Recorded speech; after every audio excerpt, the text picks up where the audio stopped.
Welcome to another installment of YouthX Live. Get ready to learn and be inspired by our changemaker, Rivo Mhlari. Let our experts unlock your potential today by enabling your personal progress and development. And now, your host for today, the one and only Pamela Mtanga.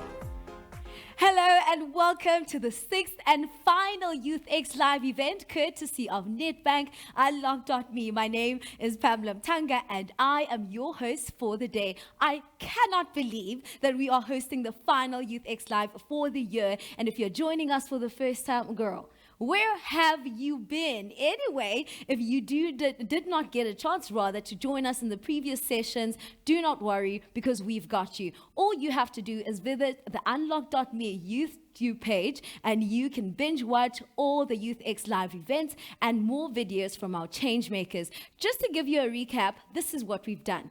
The YouthX program was launched in March 2021.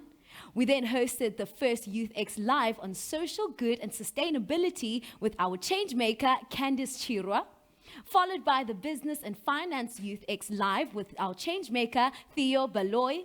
Then Shoma Josie graced our screens during Youth Month for the Arts and Entertainment YouthX Live. Mr. 2 Million Rich Mnisi gave us the lowdown on our Fashion and Beauty YouthX Live event. And in celebration of Women's Month, our changemaker Amanda Dlamini led the conversation in sports and wellness. And finally, today, we take a look at the world of tech and innovation with our changemaker Rivo Mhlari. Guys, it's been a busy 6 months. We hope that you guys have learned and enjoyed these sessions as much as we enjoyed hosting them, whether you were watching, commenting, asking questions, or winning prizes. So speaking of prizes, the YouthX Awards entries are still open, and I hope you guys have been entering your work because there's great prizes up for grabs. These include mentorship and learnership and networking opportunities, a cash investment with 50,000 Rand and access to a financial advisor, prizes from Huawei, and of course, the closing date for the awards entries is the September the 18th. So you have one more week. This is an opportunity of a lifetime to help you unlock your potential. So do not miss out. The winners for each category will be announced at the YouthX Live Summit, which is taking place at the end of October. Keep it locked to our social media because we will be announcing that. And follow Unlock.me on social media to learn more about the awards and how you can enter. Now, let's get into the business of the day. It is the Tech and Innovation YouthX Live, so I hope you're ready to get your geek on. At the age of 23, he started a business while studying at university. His goal was to make an impactful change in the country and continent as a whole through innovation, job creation, and socio-economic enhancement. I'm talking about Rivo Mhlari, an entrepreneur, innovator, and co-founder and CEO of Rika Tech. So here's what you can expect. So let's hear. Most of us just read and hear about, or even watch on movies and documentaries about technology and innovation. But how many of us actually know about this field or understand how it works? So today's session will answer all those burning questions and hopefully help you understand the field better. So we'll kick things off with TalkX, which will be led by our changemaker Rivo Mhlari, followed by our Money Talks with Chipo Mushwana, Executive of Emerging Innovation at Nedbank. For the last part of the show, we have a power panel, a discussion with Rivo Mhlari, Chipo Mushwana, and of course our local changemaker Alexandria Procter, who is a founder of DixConnect.com, which is the largest student housing marketplace in Africa. So this will be facilitated by esport host and showcaster Sam Wright, also known as Tech Girl. It's going to be a jam-packed show with the best people in the industry, so sit back, relax, and enjoy the show. And most importantly, you can learn as much as you can. So during each segment, please do feel free to interact with our guests by asking questions and keep it unlocked to the YouthX platform because we have loads more in store for you, including including cash prizes, networking opportunities, and of course, the hottest ticket in town. It's called the YouthX Summit. So get in there. So Unlock.B by Nedbank is committed, of course, to equipping you with what you need and ensuring that we answer those exact questions. So that's why I would highly recommend that you go on the site and vote on the polls. Plus, it's one of the easiest ways to earn points and win awesome prizes. So get in there. TalkX. Now let's get into the first part of the show with our tech and innovation changemaker, Rivo Mhlari. Here's a bit of background about Rivo. Rivo Mhlari is a tech entrepreneur who hails from Phalaborwa in Limpopo, who graduated from the University of Cape Town with an honors degree in business science, specializing in finance and accounting. He has always been interested in business from an early age, and this led to the start of his company, Rika Tech, in 2016. At 27 years of age, Mhlari has already appeared on both the Forbes 30 Under 30 and Mail and Guardian's Top 200 Young South African lists. Ladies and gentlemen, please welcome Rivo Mhlari.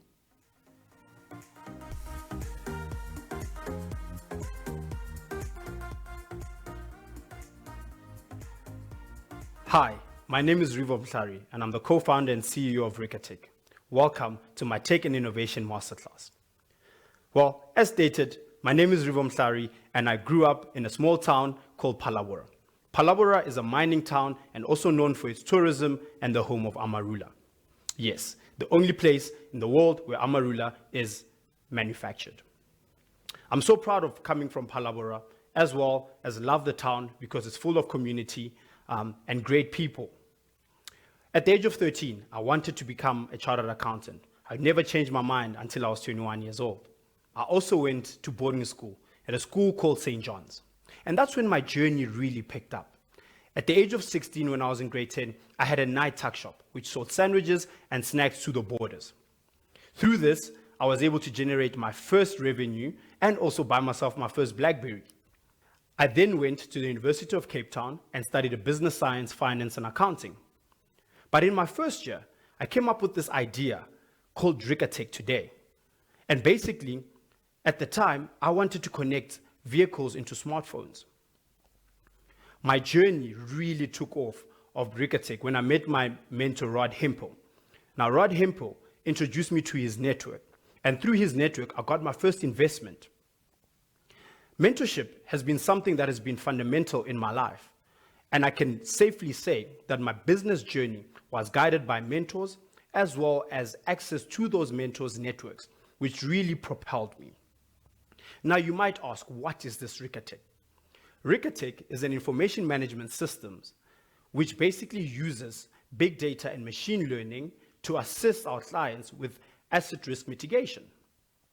And how does it work? Basically, Rika Tech does remote diagnostics and uses our own algorithms to assist financiers and insurers with predictive maintenance, breakdown predictions and detection, asset risk mitigation, tracking, and route mapping. We can't really talk about tech and innovation without mentioning the fourth industrial revolution. Even better, let's bring it a bit home. Let's talk about Africa and the South African landscape when it comes to fourth industrial revolution. But first, we define what the fourth industrial revolution is. The fourth industrial revolution is the current and developing environment in which disruptive technologies and trends such as the Internet of Things, rather known as IoT, robotics, virtual reality, and artificial intelligence are changing the way we live and the way we work. The fourth industrial revolution is different from other revolutions before it, in the sense that it is driven by modern technology that combines physical, biological, and digital aspects of our world, primarily changing and challenging the way humans view the world, each other, and themselves. Where is Africa in all of this? Well, Africa has essentially missed the opportunities of the first, the second, and the third industrial revolutions. The continent is home to approximately 16.3% of humanity, but home to less than 1% of the world's billion-dollar companies and only about 4% of global GDP. Africa just simply cannot afford, nor does it have to, miss the possibilities of the fourth industrial revolution. The world achieved 50% of the population being connected to the internet. And sadly, Africa's penetration rate is below 31%. How can we really fix this? Well, one, every job of the future needs to include a digital component. Two, we need to ensure that we have an enabling environment for Africa's youth, which means making sure that our workforce is ready for digitization, having unrestricted access to capital and the market. All this generation, and by this generation I'm talking about us, the youth, all we need is to be online and access funding to create the next wave of companies that will innovate Africa's way out of poverty. So what has been done so far in Africa? Well, there are smart nations that are being created, slowly but surely. There's investment in infrastructure, which will enable people to be connected. We see innovation hubs in different parts of the continent that are being built. However, it's been done at a slow pace. We are seeing an increase of technology labs that are also being built. However, regulation and policy tends to be a hindrance to a lot of the companies, especially startups. This really affects market penetration. Corporations such as Microsoft have built data centers in South Africa. This results in cheaper storage and reduces this barrier to entry.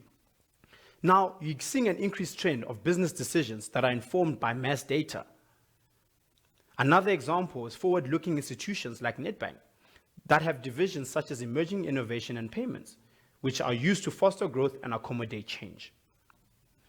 There are some success stories in Africa, and one of my favorite is M-Pesa, which has done incredibly well in East Africa.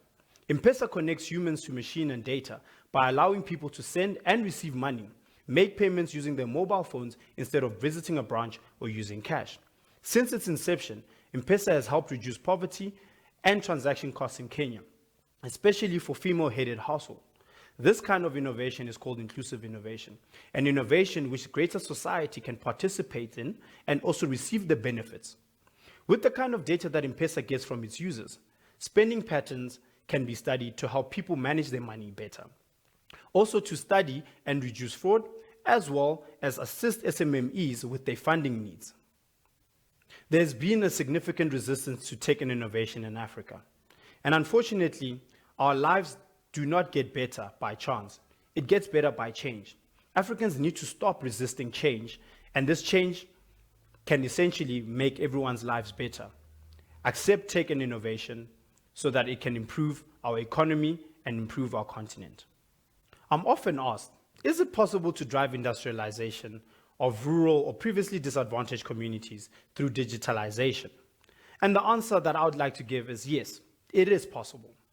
It's possible if we give people access to proper infrastructure, access to infrastructure that will get people connected, where data is not a hindrance for people to have access to these opportunities. I'm also asked, what is the future of tech and innovation in developing countries such as South Africa? Will it be a complement or a substitute to labor? This is a very difficult question, and it's a question that a lot of people battle with, especially when implementing technology within their space. Technology is always seen as a substitute, but I'm here today to actually say that technology should not be a substitute. Technology can be a complement. We should use technology as a complement within our industries to bring efficiencies, bring productivity. Technology does not have to be a substitute towards labor. In fact, I think technology is an opportunity to upskill our labor. We have digital platforms where online learning is free in some of these platforms. We have corporates that encourage their staff to go and improve themselves through forms of learning.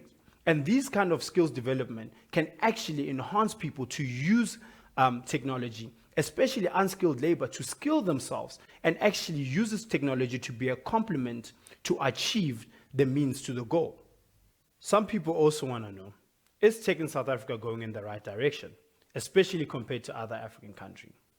Well, in the story of M-Pesa, unfortunately, it did not take off in South Africa. However, we are seeing an increase in corporates which are integrating tech and innovation into their space. We are seeing a change in policy that accommodates tech and innovation. Unfortunately, regulation still is the biggest barrier to entry.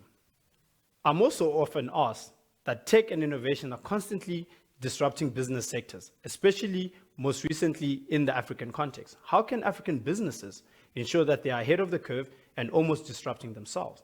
Well, to disrupt yourself, you need to look inwards first. Ask yourself as a business, can I use tech and innovation to 1, reduce costs, or 2, increase my revenue, or bring any other efficiencies? And the best way after doing the self-introspection as a business is to see which other small and cost-effective businesses can I partner with? Are there tech businesses or SMMEs that I can integrate to help me implement this? This has really worked well in the financial institutions with disruptive technologies such as blockchain, disruptive technologies such as other fintechs as well, where the financial institutions do not necessarily see them as substitutes, but have seen them as complement to 1, bring efficiencies, transparency, and ensure that they have effective transactions. Since this is a masterclass, I thought I would give you a few tips of how you can actually turn your idea into a business. And it doesn't matter whether it's a traditional business or a tech business. At the end of the day, it's a business. There are 7 stages which I want to discuss today. The first stage is an idea. An idea is the base of the pyramid when it comes to the business as a whole. Make sure your idea ticks the following. It solves a problem. It's unique. It has a clear focus. It is innovative, especially if it's a tech idea. It has unlimited opportunities of growth. It's sustainable, and it's profitable in the long term. The second stage is now moving from an idea to a concept. A business concept is the foundational idea behind a business. This is intended to provide meaningful direction for the process of developing a business plan and launching a business. Make sure you clearly identify and elaborate on the problem the business will be solving. Describe your solution or your business and why it is solving the problem. Are you providing a product or a service? Who will the business benefit? Why will it benefit them better compared to the current solution that is out there? All these questions need to be asked so that you can move from just having an idea, and by answering them, you're going to have a concept. The third stage is to send it to at least 5 trusted people. I get a lot of questions to say, but Rivo, what if they steal my idea?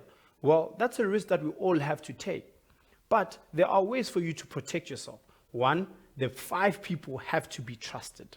2, make them sign a non-disclosure agreement to at least cover yourself. Send this concept to the 5 different people and be sure that you are clear in the following areas. Pinpoint your targets and send it to them. Preferably someone you know, which means that you potentially trust them, and they will give you faster turnaround times. My suggestion of the 5 different people or 5 trusted people that you can send your concept to is that 2 of them need to be business people in the industry or at least a related industry that can give you insight. 1 of them has to be a mentor, someone who gives regular advice to you and will be brutally honest with you. The last 2, I would believe, should be 2 potential consumers or businesses that would make use of your product. Lastly, within this stage, make sure that all the feedback that they give you should be written down. Moving from stage 3 to stage 4 is taking that feedback and then consolidating it and refine it. Combine the inputs and the points to improve your idea. Sometimes the idea sounds good on paper, but it's not feasible in reality on the resources available or the time, money, or manpower that is needed to execute it. If this is not the case, I would say that developing the business plan takes the idea from concept to business. The 3 to 4 pages will now be your product description. Use this as a starting point of your business plan. You are already 4 pages in. Now, these 4 pages consisted with the idea, which I believe should be 2 to 3 pages. It has the input of your trusted people, and now you can now move to the 5th stage, which is creating your operational model. the operational design that makes it possible to deliver the business strategy. Within your operations model, you need to consider the following. What kind of employees would this business need? What role will they play? How many will be needed immediately and within 12 months? Secondly, the environment. What environment will your business operate in? What are the demographics? What regions will you service and why? Thirdly, look at the competitors. Who else is doing the same thing that you want to do? List them and their offering. Who else is servicing the target market you want? And what are they offering? State why your business or product is better. I really need to put emphasis on this. It's important that you define your competitive advantage. Infrastructure. What will be needed to execute the business? Do you need offices? Do you need servers? The fourth element of your operating model is a marketing strategy. I would advise that you use Porter's 5 forces to help analyze the market and the ecosystem. Maybe you could also use a SWOT analysis. But it's very important as well to identify your target market. And how would you do this? Well, one, you can look at demographics, the age, the race, the income, or the gender. This will show some insight on your marketing strategy and understanding who you're targeting. From your product and understanding the environment, I would suggest you use the 4 Ps. You might ask, what are these 4 Ps? Well, the first P is price. The second P is place. The third P is promotion. And the fourth P is product. My suggestion is that your whole marketing strategy should be about 3 pages. Another element within the operating model is your suppliers. This should be covered in the Porter's analysis. But who will supply your business and why? Look at the entire ecosystem of your business and see who will be needed. You need to look at your regulations as well. Are there barriers to entries? Policies and laws which the business will operate in. What are the benefits? What are the other constraints? Lastly, you need to create a growth strategy. This is part of the operating model too. Where will your business be in 12 months, 24, 36, 48, or 60 months? How many customers will be there in each? How many products will be out there? Where will it be geographically? Estimated market share? This shows that your business will be sustainable. I would advise that you use the product life cycle approach. It is a good way to understand the different stages of your product and your business, and you can go through each stage, and it's segmented into 5 years. Now, moving from your operating model, which is stage 5, and to stage 6, being your revenue model. A framework for generating revenues is to understand how to price your value. How much will your product cost? What are you basing this price on? Are you basing it on competitors? Is it a cost plus markup? What is the optimal pricing point? Market penetrating prices, which means that you are coming in low, or are you going for market skimming prices, which means you are coming in high? Which revenue source to pursue? Are you looking at once-off purchase of your product or your service, or are you looking at an annuity or subscription income? Your revenue model should clearly define that and why you are choosing this type of income. Within this stage as well, you need to start looking at your forecasts.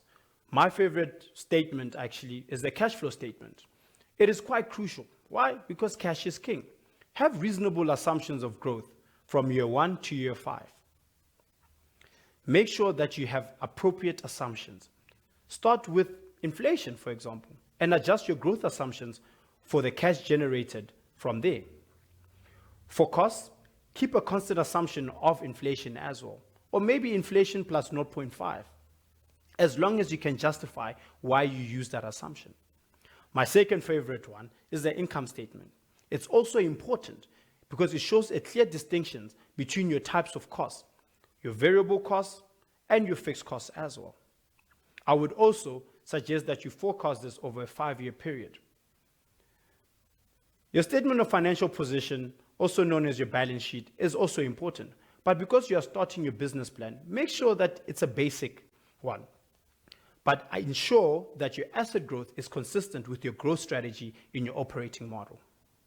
Now, moving from the 6th stage to the 7th stage, and this is the stage that everybody keeps asking me about because it's probably the hardest stage, funding. I always get questions, Rivo, how do I get funded? Rivo, where can I go get funding? And as difficult as it is, I believe there are 3 ways to get funding, especially when you are starting from an idea and now you have a business plan and it's time for action. The first one is grant funding.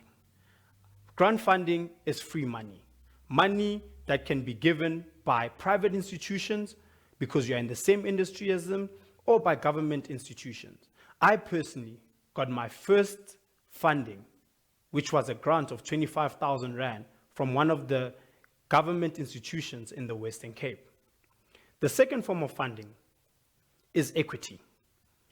Equity is the most painful form of funding, but I would believe at this stage, it's the best form of funding going forward to grow you from just a prototype stage into something where you have an environment that you're operating and start selling. Now, equity can come in the form of investment. You don't have to go big when you start. You can get investment from your local community. You can get investment from friends and family. And recently in South Africa and in Africa, there's been a rise of crowdfunding, where you put your idea on an online platform and you see the sentiment from the international community. You can raise quite a bit of funds from that platform as well. The last form of funding, which I believe is the last stage, is debt funding. The debt funding you can get from financial institutions, whether it be banks or other financial institutions. Debt funding is the cheapest way of financing. However, it's the cheapest way of financing when you are more established. So I would recommend debt financing when you are a bit more established. But to get to that point, I would believe that you have to go through grant funding, equity funding, and then debt funding. By now, I've spoken about the 7 stages in how to turn your idea into a business. Right. But there's some few lessons that I'd like to leave. The first lesson that I think you should all remember is 1, you will never get it right the first time around. So don't beat yourself up when it doesn't work. Instead, ask yourself why it didn't work and go back to the drawing board. 2, which is probably my favorite, failure is a valuable lesson that can either make or break you. Elon Musk says, get over your fear and just start. Allow yourself to fail because through failure, you will uncover success. Number 3, rejection is not defeat. Being the first does not guarantee success. Don't focus on being the first. Focus on being the first to get it right. And lastly, mentorship, mentorship, mentorship. I cannot emphasize this enough. It's very important to get guidance in every step of your journey. Get guidance from people in your industry. Get guidance from people that you look up to and admire. Remember, your network is your greatest net worth. My name is Rivo Mhlari, and thank you for joining my masterclass.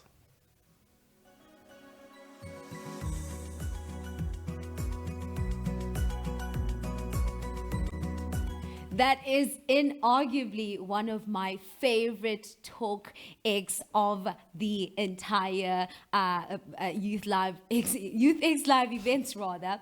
I'm being nervous here because I am sitting next to a tech guru. Okay? Yes, okay. guru. How are you? Good, thank you very much. How are I you? am well, thank you. So I'm going to take you through some of the questions that our viewers have been asking on the platform, because clearly this is such a niche a field for most people. It feels like you guys are the tech guys there, and then there's the rest of the world. Yeah. But now we want to get in there, right? So the first question we want to ask is, what should be the driving force for any person looking to enter this industry?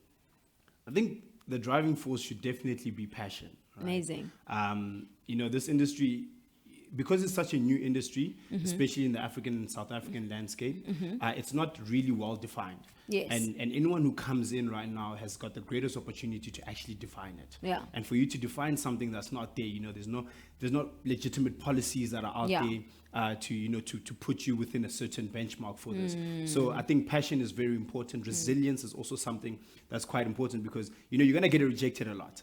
Within this industry. Why? Why do you get rejected? I think it's misunderstood, right? I think tech and innovation has been seen as something that is a dinosaur, something where you need to be super smart. You need to, it's complicated and all of that. But it actually isn't, right? It's like any other business, right? It's about having a demand and whether you Finding can a meet solution. that solution by providing a supply, right? And I think especially in the South African landscape, the driving force there is, for me personally, I think is inclusive innovation. Okay. Right. And by inclusive innovation is innovation that alleviates poverty by having a greater participation with society. Okay. Right? It's not necessarily the big robotics that you're seeing, the AI and all of that that you're seeing in developing states. It's about solving needs. I mean, there's a high unemployment rate in South Africa, right? What solutions are we bringing from a tech and innovation perspective to solve that, right? So I think definitely passion, resilience, and a bit of ambition. Amazing. A bit of it, just a bit. Yes. Also, I think for so many people, I love that you mentioned robotics, because as soon as people think tech and innovation, you're thinking robotics to the next one. Like the robots are going to take over our jobs and all of that stuff. But you've simplified it so much, and it's so understandable. It's just finding a solution like any other business, right? So the next question comes as follows. How can we ensure that African youth are ready to be involved in the fourth industrial revolution? And how can we better upskill the youth at school level? I love this one. Yeah, I love this one because another reason why I love it is because robotics are now being taught in primary school, right? Yeah, definitely. I think the biggest gift we can give to the South African or African youth is access to opportunity. Yes. And I believe access to opportunity should be free. And what do I mean by access to opportunity within the fourth industrial revolution or within the tech and innovation space? What I mean by that is connectivity is one of them. Right? Okay. If you have connectivity, you can do work from anywhere. Yes. Right. And what connectivity does, and that access to opportunity, is that it breaks down barriers that traditional businesses normally have. It breaks down the brick and mortar. Right? You don't have to have a big office with a lot of staff to be there. You can work remotely. Right? You can have a team of 3 or 4 people as a startup working from different regions within South Africa, but because you guys are connected, you can do your work. Right? And I think you're looking at this new work and new businesses. The rise of the influencer market is probably the most exciting thing that I've come across, especially in the South African landscape, right? Where people are turning passions into businesses. Yeah. Right. Someone is interested in sports and wellness, right? And fitness. And next thing, they on Instagram shooting it, or they're on YouTube and people are liking it. Yeah. Next thing, you get some brand who wants to collaborate with you, and people are actually turning their passions into real businesses. But that's because there was access to connectivity. That person had access to upload that video. That person had access to a cell phone, right? So I think right now we don't need those high operational costs. We don't need high capital expenditure to start business, especially for young youth, for youth in South Africa. We just need access. You just need access. That is so interesting. So how do we get that access? Do these brands and companies give it to us, or how do you create your own access? Like, how do you create that? So I think from the perspective of the influencer in this case, I think you create that access for yourself. However you get that data to upload, Exactly. I think you create that access for yourself. I mean, if you look at a beautiful example is Netbank, Unlock.me platform. It's free. Exactly. Right. You have access to asking questions to any of the changemakers, interacting them. You have access to asking questions about your business. You have access to zero-rated accounts and all of that. That's one corporate that has made a difference, that if a lot of youth go into, access, right, it will make a significant difference. Now imagine all the corporates doing that. Right. Imagine if the telecommunications say, some applications, especially maybe if it's about job hunting, for example, Yes, right? and Those make them platforms are free, free. right? Because now you're giving someone, you're reducing one barrier to entry that can go a long way. Yes. Amazing. That's a really good insight, and I hope the brands are listening. That's all I'm saying. So the next question goes, which areas do you think have potential in South Africa that young people should consider getting into when exploring careers in tech and innovation? Geez, I mean, that's a very difficult question, right? Because I think every area has got an opportunity as long as you understand it, right? And what people need to also understand is that tech and innovation is not, like I think I said this, it's not a dinosaur or some myth that you have to be super smart to go into. Yeah. What tech and innovation really is, it's a conduit to many businesses. Most businesses, especially corporates, have tech that enable them to meet their goal. And as long as you understand that tech and innovation is a conduit towards whatever industry, if I am an engineer by profession, for example, all right, or a chemical engineer or a mechanical engineer, within that space, there is a certain need that I'm solving as an engineer. Yes. Right? How am I then reducing costs? How am I then implementing those solutions by using tech and innovation? That's how we need to look at it. Look right? at it, Not yeah. necessarily as an end product, right? It's and I want to give a simple example, right? If you look at Uber, and I love using Uber because everyone thinks Uber is this, wow, revolutionary and all of that. And innovation, you've got two types of innovation. There's what we call disruptive innovation, right? Where pretty much the resources are the same, right? But it's just a change in business model. And that's what Uber really is, right? You've always had a cell phone. You always had a car, and now it's just a new business model that connects the two resources. Connects the two. And then you have something we call radical innovation, and that's why I think a lot of people are stuck there, because radical innovation is that a new change in resources and skill sets. It's a new change in business model, right? And that's like boom. So And would that be like your robotics falling into that? I would say the World Wide Web is a radical innovation. Okay, how The so? internet itself is a radical innovation because it's this platform now that everybody can now, instead of moving from encyclopedias or libraries and getting information, you can now say www and get that information. You can say www and buy something, right? Okay. So that is what we would call a radical innovation, Okay. right? And radical innovation, historically, you're looking at decades, right? I mean, the internet was accessible, probably in the 90s. You know what I'm saying? Or early 2000, the Yes, dot-com early bubble and all of 2000s, that, okay, right? yeah. So 1999, 2000. Yeah. So we're in 2001 now. And I can't really match any radical innovation. People say, Facebook, wow, disruptive. People talk about disruptive innovations and technologies, which I just gave an example Yeah. with Uber, your Facebook. But then now there's radical innovation, which basically gives way to disruptive technologies. So we need to stop looking at the big idea and actually look at what the problem is Yes, and solve it, and and then solve it. disrupt your market. And hence the word disrupt, right? I love it. So it's simple. That's what she's saying. It's really simple. You don't have to complicate things until you have to complicate things. Well, I mean, you can make it simple. Yes, right? you can make it simple Yeah. because find the problem, find the solution, and then how can you then execute? Yeah. Okay? Love it. The last question that we have before we go into the comments, how did Rika Tech navigate the environment dominated by bigger brands, and how easy was it to get market access and to be acknowledged by insurers and the automotive industry? This is by Lundiwe Butelez. Not easy at all. Not easy at all. Still not easy at all. Because you see, South Africa in its landscape is a traditional Yeah. place.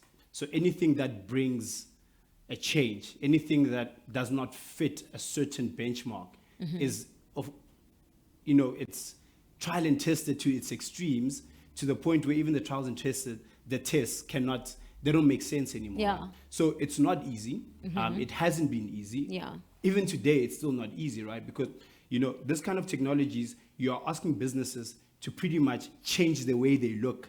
And if you look at insurers, the way they assess vehicles, right? And basically, over and above that, you now need to tailor make your value proposition to fit into their ecosystem. Otherwise, they'll never adapt to you. They will never adapt, so, yeah. So it's Because not also easy. perhaps they don't want to lose the essence of their business Yeah. then. Yeah, and okay. also the fear, right? Because how do you quantify something that's new? How do you show someone that, hi, Pamela, I'm coming to your business, take this innovation, right? And within 6 months, you're going to have a 20% decrease in your cost.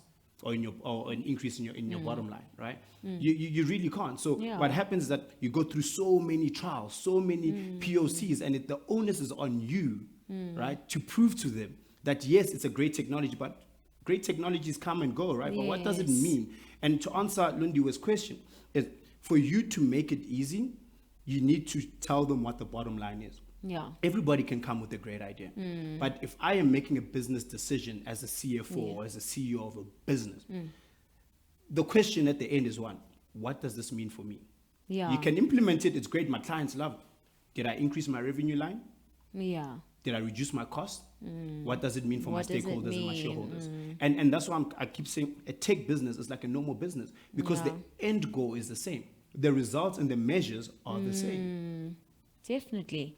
Amazing. That was an amazing question. I have comments over here and I absolutely love them. So, solve the problem, disrupt the market. That's what Mbali Mashia is saying. And then she's also saying she's jotting down notes. It seems like you're spitting some gems. And then, okay, very important. Remember to consider regulation and legislation when setting your business, especially in tech. So that's comments with regards to your TalkX, I would assume. And then I have a question for Rivo. You reckon getting investors is the best way or just start up the business using your own startup capital? I love this question because I know a lot of people will say, investors want to see that you can buy into your own idea. Yeah, skin But in the game. Yeah, but in some cases, you actually don't have money to buy into your idea. So what's the best way to go about it? Investors or just try doing your own thing, struggle, go through the mud and then get some investors? Look, I mean, it depends on your environment, right? Okay. I will always want, if I'm investing in any business, I will always want to know what have you done. And what have you done Okay. doesn't necessarily mean money, right? Okay. If you don't have the money, what resources around you Have you you used, utilized, yeah. utilized to do that? You can quantify sweat equity, right? When I started my business, I didn't have money, right? Just a student. Right, just a Yeah. student. Right? But there were things that I had done within my environment, right, to take that idea, and I don't say business, that idea to a certain investor and say, this is what I have done and this is what I need. And therefore, this is my barrier and can you help me with this? But if you do have the capital, that is a sweet spot. Put in your own money, Yes. right? Because how can you expect someone to invest in you if you can't invest in yourself? Right? So That's the question for the day. How do you expect someone else to invest in you when you can't invest in yourself? That's a really good question. mic. It drops mic. Okay. Do we have one more question? I saw a question that's really interesting with regards to the fourth industrial revolution, but I think, and I've learned a lot. Thank you. Okay. Looks like we're ending with the bang. Amazing. I think that's all we have from the comment section. Thank you so much to everyone for interacting with us throughout the shows. And I always say that it's my favorite TalkX after each one. It's because they all bring a different flavor, a different perspective, and really interesting perspective that we can perhaps learn from and take home with us. So thank you, Rivo. thank you, Pamela. And the last question I would have, what's next with Nedbank? What's next? 5 seconds. Stay What's tuned in the next? next episode of Hey! See you guys at the summit. 100%.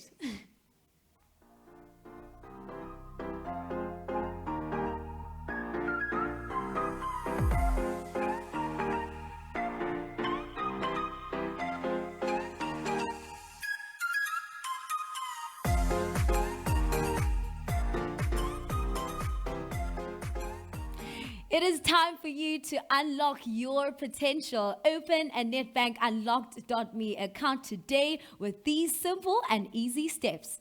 Click on the hamburger menu on the top left of your screen. Select Open an Unlocked.me account. If you are on mobile, scroll to the bottom of the page and select Open a bank account or bundle. Insert your age and follow the steps and you will be ready to go with your Unlock.me account. If you're on desktop though, this is what you can do. Click on the Open an Unlock.me account. Click on Apply on the top right of your screen. Click on Bank, then Accounts and Bundled Offerings. Show me all accounts. Scroll down to unlock.me, start your application, and you're ready to see money differently. Remember to keep interacting on the YouthX platform, which earns you points whether you're uploading a profile picture, asking a question, or even voting on a poll. You earn points and stand a chance to win awesome prizes courtesy of the YouthX and Unlock.me partners, and they are Fashion Fusion, Jukes, Sphinx, and Bidvis Waltons. I hope you have learned. Money talks. I hope you have learned as much as I have during our Money Talk segments. And of course, today's Money Talk will be no different. Executive of Emerging Innovation from Nedbank, Chipo Mushwana, is joining us today to talk about technology and innovation. So Chipo's talk will include topics around exponential technologies, free and easy access to information, and global technologies. I hope you guys are ready. Chipo, please take it away. Hello, everybody. My name is Chipo Mushwana, and it is such a privilege to engage with you today.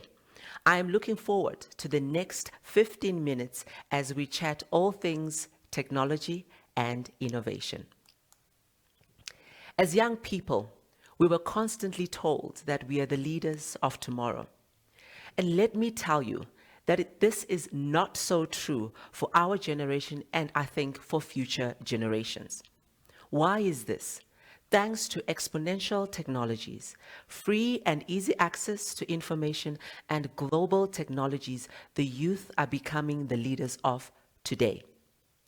So first, what are these technologies that are allowing the youth to make these monumental strides in fields that have been dominated by PhDs and experts for centuries?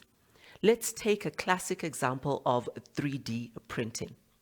Back in the days, if you had an idea, it would take millions of rands and long lead times to come up with the first prototype. But today, you can hammer out a few prototypes using a 3D printing machine, which is becoming cheaper by the day. And the cool thing is the cost of complexity is basically zero. The next technology is the processing power of the average household computer.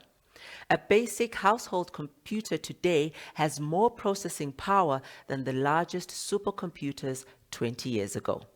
Almost a decade ago, I remember reading about IBM introducing a supercomputer called Watson, and it changed the game of artificial intelligence and basically proved that these supercomputers are able to diagnose cancer better than human doctors.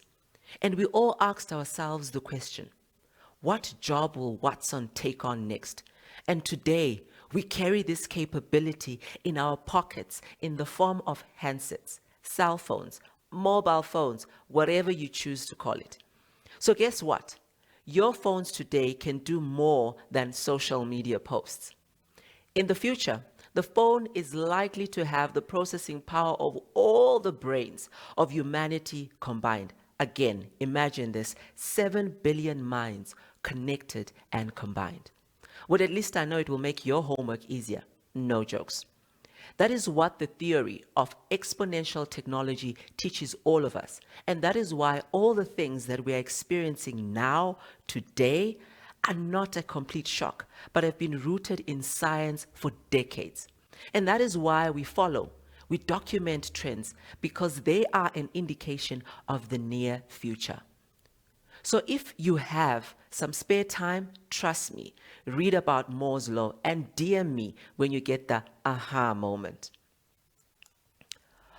All of you have heard the term data is the new oil and are told we have access to so much information.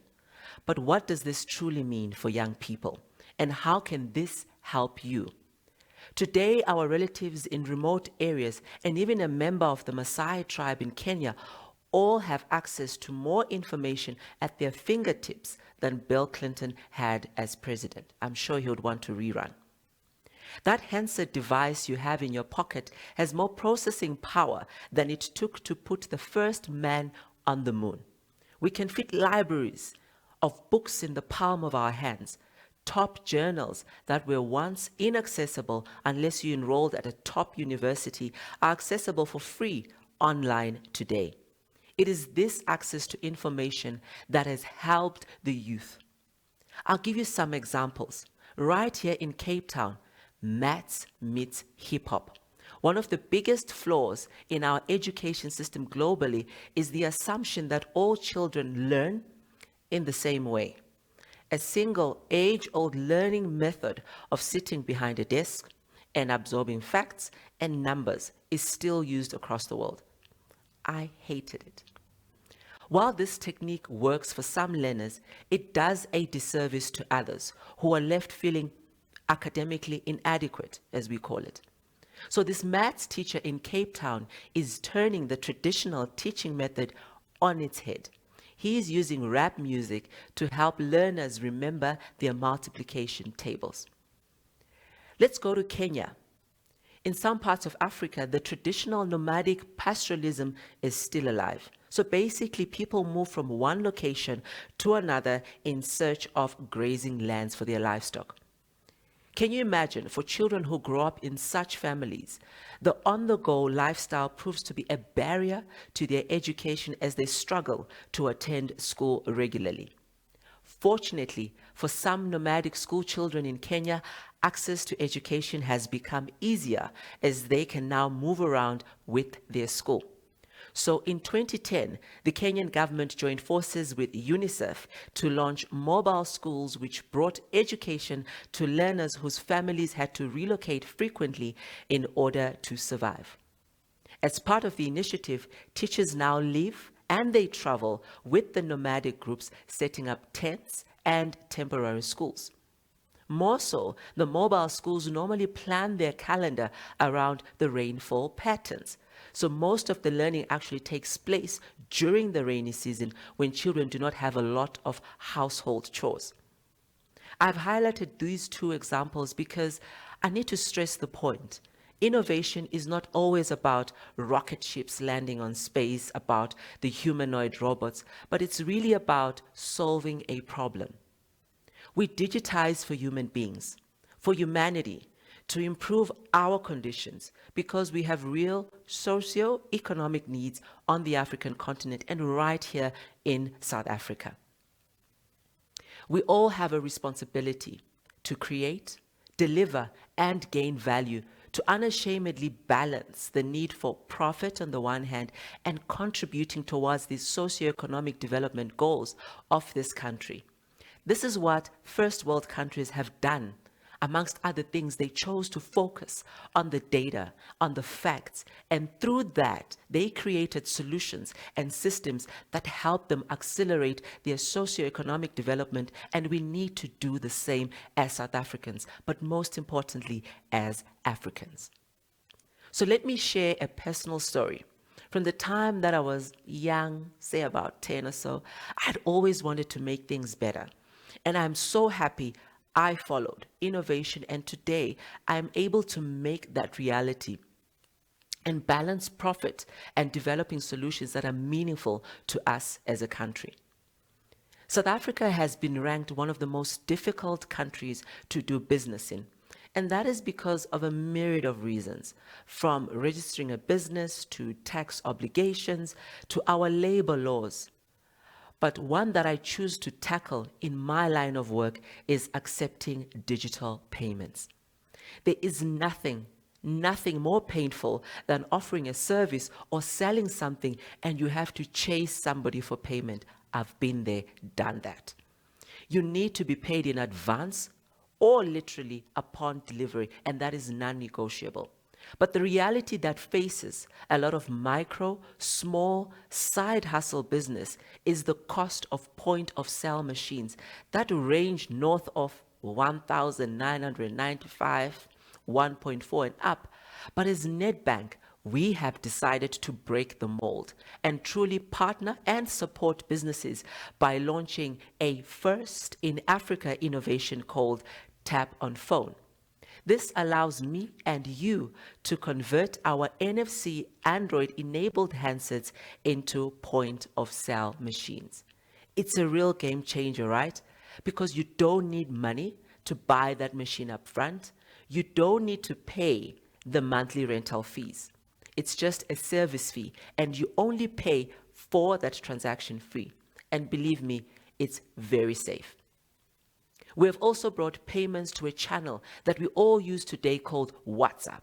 And the idea here is to make it easy for you to accept any form of payments, regardless of the bank that you choose. Again, designing this in such a way that you only pay per use and reduce the cost of doing business fundamentally and drastically. The sign-up process is simple. It literally takes 2 minutes. You can do it from anywhere, and once you've created your first invoice, listen to this, it automatically auto-populates this for all future payments you request. So go ahead, send a WhatsApp to 087-240-6272 and sign up. It's really a brave new world, and there are opportunities for everyone, and they are everywhere. So I've said a lot. Let's take a step back and really bring this full circle. How can the youth exploit these technological advancements in a way that has never been seen before? Well, it really comes down to our brain. And it's actually the most modern part of our brain to have developed is something called the neocortex, a bit of biology, I know. And this is what distinguishes us from other mammals. And it's really what makes us human. At its base function, it's a pattern matching device. That's really what it is, if you can't remember the term neocortex. So have you ever wondered why your parents somehow always know what to do when a problem occurs? Simple. It's because adults learn to match a problem to a solution. So when they see a similar problem in the future, they basically check their database and see what's been done before and incrementally improve the solution. But I genuinely believe as the youth, you live in a time and in a world where your information is much wider and it's much deeper. And you have the choice and ability to look at what has been done, but most importantly, what has never been done, and come up with radically new ideas to solve some of the continent's biggest challenges. And if you feel you haven't been innovative or disruptive enough, don't feel bad. Just remember this, your time and opportunity is now. Thank you.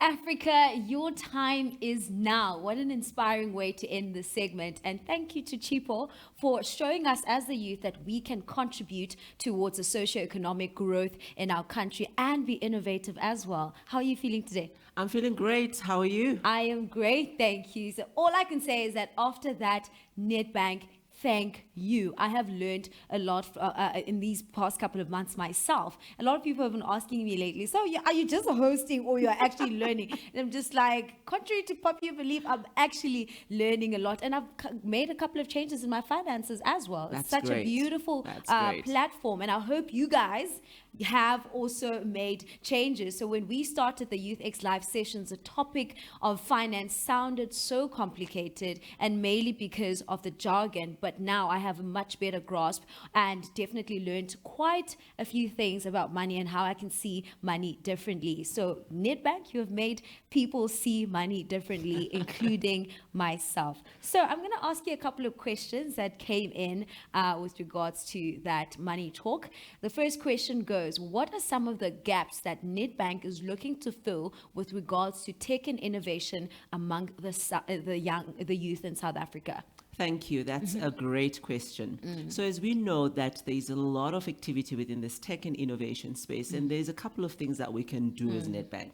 First and foremost is we're looking to partner with great entrepreneurs within the country that can help us achieve some of our strategic goals, but in turn help them grow their businesses as well.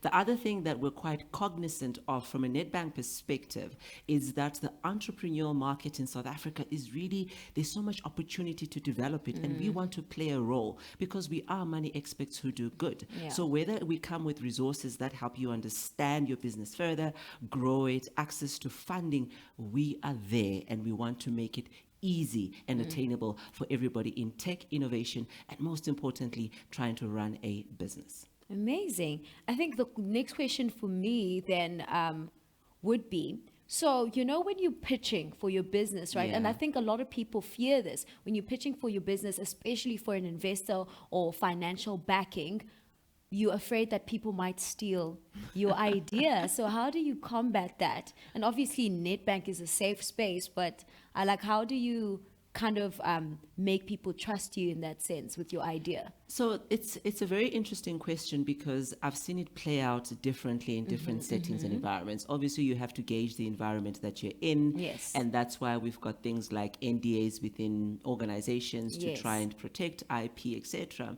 But the one thing I always say is once you begin to play in the entrepreneurship space, to be quite honest, the idea that you have is not new somewhere else and is not new for somebody else. True. Right? There really is nothing uniquely new under the sun, but it's how we choose to execute. And that is why the question is always, but how do you plan to do it, right? How many banks do we have in South Africa alone? Or how many hotel chains do we have across the globe, right? It's the same offering at the end of the day, right? But it's executed differently. Take Yes. this platform that we have in the form of YouthX. We're trying to address challenges that the youth face in South Africa, but we've chosen to execute on it differently. That is where the juice and the IP sits, right? And I'll give you a classic case. So if you go in other markets and countries like San Francisco, the East Coast, etc., people sit in a bar or sit in a restaurant and they share ideas, right? Openly. They write it down and they're like, listen, if you can help me, let's do it together. If you can't. But that's the culture there. And I think we need to build that culture in South Africa because as we talk through ideas, we unpack, we refine, and we make them more robust. So the more you talk about your ideas, the more you refine them, and the key and the IP is in the execution. So even if someone is doing it, I think what Rivo mentioned in his TalkX was that there's nothing new under the sun, yes, and don't rush to be the first one to do it. Be the one to do it right. Exactly. We've got so many examples of that, right? You can be first to market and it doesn't work out because you have to educate everybody. You have to teach everybody. And when the market is ripe, you're tired. And you're like, someone comes or back your in. runway has run out, you don't have money, etc. So there's so many ways to skin this cat that's called entrepreneurship. So you can crawl, someone else can walk. Yeah. You know, the next question is, why did Nedbank create a division such as the emerging innovation, and what have you achieved through it? Great question. So as a business, as Nedbank, we are quite conscious of the fact that there's a lot of stuff that's happening in our world from a Yes. financial services perspective. So we too face challenges such as disruption, such as new entrants in the market. Therefore, as a means to respond to that, we have to create focus, impetus, dedicance, and cadence to be able to address those innovation challenges that we face. Because we've got a different type of customer that we have to serve, right? Yes. We've got people who say, I don't want to go into the bank branch, right? Do I really need a bank account? How do I split payments? There's so many things out there. So the question is, how do we respond? And image and innovation really helps us respond to that. Okay, amazing. So I'm just going to ask a question that is offside.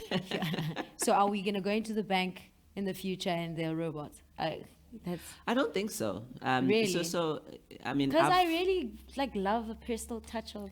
but that's talking to it. So someone. I mean, I've been in the innovation space now for over 10 years, and there's a lot of talk about robots taking over. About you've got blockchain, Bitcoin. It's not to say Yes. those things don't exist. Yes. It's not to say there isn't a place for that. But I truly think that we digitize for human beings. We don't digitize for robots, right? There's certain things you can't digitize. I can't digitize serendipity.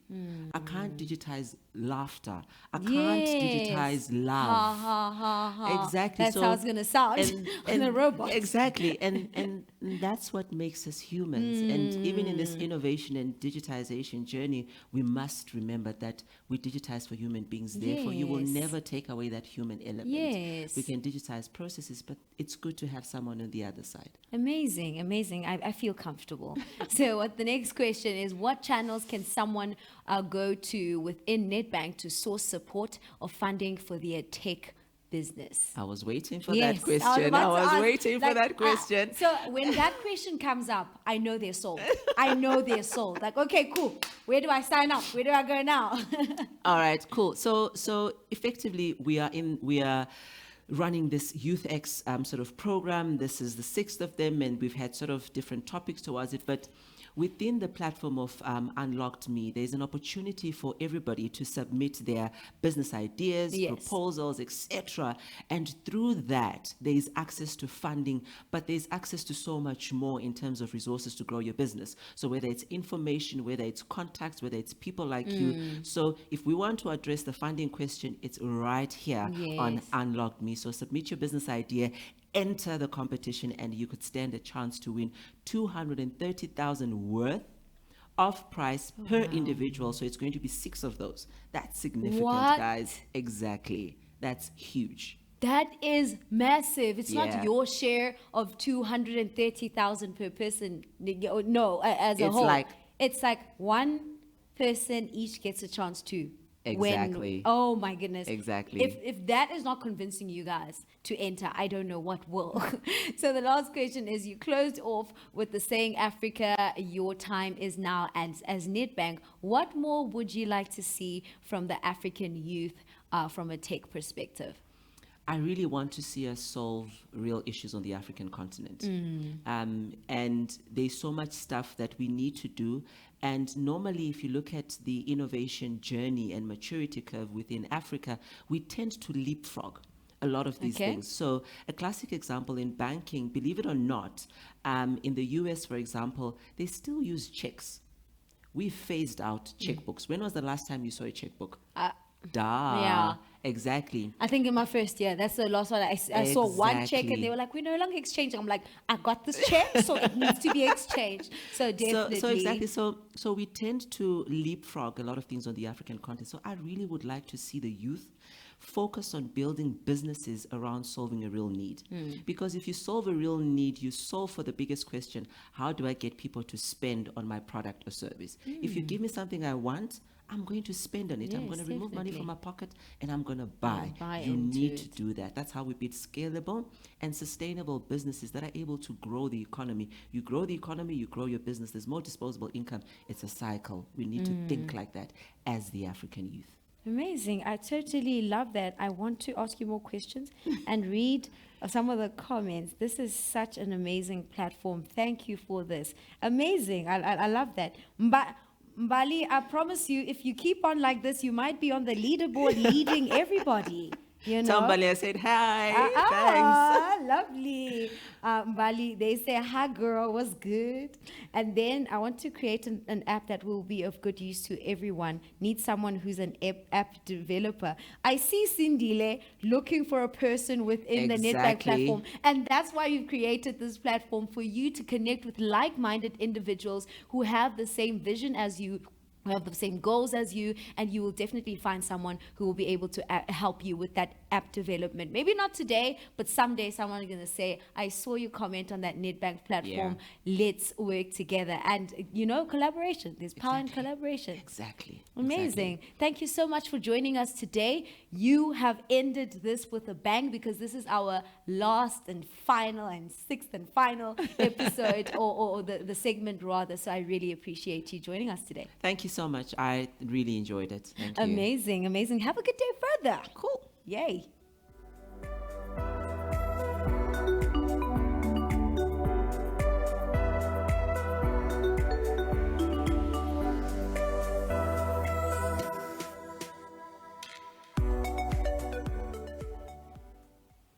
The leaderboard is looking really tense, and I'm absolutely here for it. Guys, I told you, Mbali, Mashia, you're leading at 173 points simply because you're asking questions, interacting, voting, and doing all the things that are going to lead you to winning some awesome prizes. The next person is Sitabile Makoba with 148 points. The third place is Lulama Makinana at 142 points, followed by the rest of our viewers. Do make sure you take it to the top of the leaderboard, because that's where the money is. Remember to visit the unlock.me website to get the latest on YouthX news, blogs, upcoming events, and more. Visit www.unlock.me, click on potential, and learn more about careers, how to unlock your side hustle, how to unlock your next big career breakthrough, helpful hints to help you climb that ladder.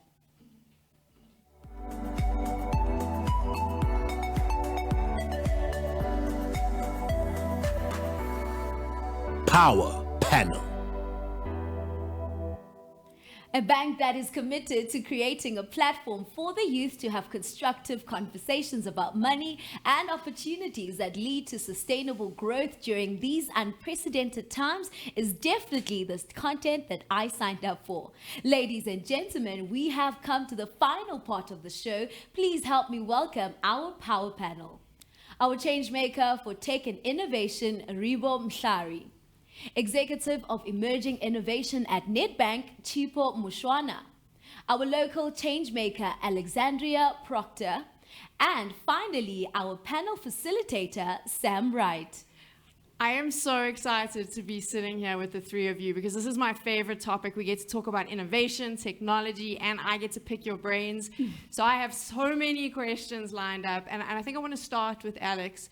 When we think about a tech startup and that technology entrepreneur, I think Hollywood's kind of created the stereotype for us. So we got the cool varsity students in the hoodie. And I mean, you started your business when you were 25 for varsity students. So did fitting, I want to say fitting the stereotype, you're not wearing a hoodie today, but did fitting the stereotype help you? I mean, was that something that helped you kickstart your business a little bit? Well, I think, when it comes to building a business, essentially what you're doing is just creating value. It's about deeply understanding your customers, and your user segments. And the fact that I was a student and our customers were students was fantastic. So eventually when it came time to chatting to investors, I can empathize so deeply with our customers because it's what I am. So it really did work in my favor just because of the context I was in. But I think it is quite context specific. Our business spoke to students, so it was helpful, being a student. This is interesting for Rivo though. So obviously, were you the cool kid? Are you like the cool young person that's doing tech? I mean, did you find that your age worked in your favor or not so much? Look, I think in varsity I was definitely a cool kid, but when it came to the business side, I was definitely not the cool kid because it didn't matter. My target market was not varsity students, and over and above that, I think the demographic of my age did not help me. The tech and innovation landscape, especially those that we're targeting, it's the traditional old male dominated, and here I was with this kid coming in and saying this is what I can do for you, and you end up having to prove yourself a bit more than if, for example, the demographics were different. I want to speak to Chipo about this, but I want to touch on something you just said with Alex, because you mentioned you didn't quite fit the mold of what they were looking for. You're young, you're talking about business. There's all these old businessmen sitting there saying, well, what do you know that I don't? I mean, Alex, this is something interesting for me from a diversity point of view. I'm in gaming, which I am not the chubby kid eating knickknacks, the chubby dude. I was a woman and people sort of went, what are you doing here? You can't be here. You're not a man and you're not eating knickknacks. Did you find that as well, that because you didn't fit the stereotypical male role, was that a difficulty for you? Well, it's an interesting question. I've definitely noticed that more often than not, I'm the only woman in the room. I'm definitely the only one of my age in the room when it comes to people that are starting companies. But I think I didn't really notice it. I had such tunnel vision on what I was doing. I was so determined. I was so focused. Everything else kind of blurred into the background that I didn't let get in my way. I think you just can't let those things, like any distraction, any naysayers, the world is full of naysayers, full of people saying, it's never going to work, it's impossible, negativity. You can't listen to any of that. You really can't, because there's a million reasons why it'll fail, but there's a million reasons why I'll succeed. So I really just put my head down and I was building a China shop of like, this is what I'm doing, get out of my way, it's happening. And I just kind of did it before asking for permission or asking anyone to kind of, do you think I'm all right? I was like, I am doing it, whether you like it or not. You're not the only woman in the room today. Rivo, this must be a change, right? Now you're the only dude. Chipo, from a Nedbank point of view, though, what is Nedbank doing with regards to technology and innovation to assist the youth? Okay, great question. And I think just to build on the previous one, the fact that there's young people sitting here on a platform like YouthX alone is testament to what Nedbank is trying to do to help the youth in tech and entrepreneurship. So I think that is the first step, having the right people around the table that understand what the youth are going through, that understand the context and the environment and the job that needs to be done. Back to business. So we spoke about YouthX, we spoke about the resources that are available on YouthX. As part of the Q&A, one person posted and said, listen, I want to create an app. Is there anybody out there? This is why YouthX exists, right? To be able to do that. But also from a Nedbank perspective, we are so excited, but also open to partnering with great entrepreneurs and like-minded people who in turn want to meet some big, audacious goals in this country. So we're out there looking to partner with you, and we've got so many platforms, let me tell you, whether we're talking about Avo, which is a marketplace where you're able to sell your products and produce there. That is just so many ways in which Nedbank is really trying to partner with tech innovation, entrepreneurship, and really support the youth out there. Rivo, for your business, talking about those different technologies that you can use to help build your business, what were some of the technologies that you felt were beneficial to you when you were starting out? So I think one of the technologies that were beneficial to me were not South African technologies when I started out. We use platforms such as Microsoft Azure, that's where we host our databases. So I guess for us it was a bit complex, and we had to build our own technologies, right? Everything we have, all our IP is internally generated, right?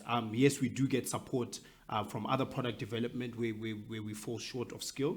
But I started a bit earlier when the market was still being defined. I don't want to go as far as say that we defined the market, no. But I guess anyone who's joining now still has the opportunity to define the market. But, just maybe wanting to just add on to what Chipo said around what Nedbank is doing. I think, and I'm not saying this because I'm sitting here, but it's reality. And I think the past 6 months has actually shown that Nedbank has actually listened.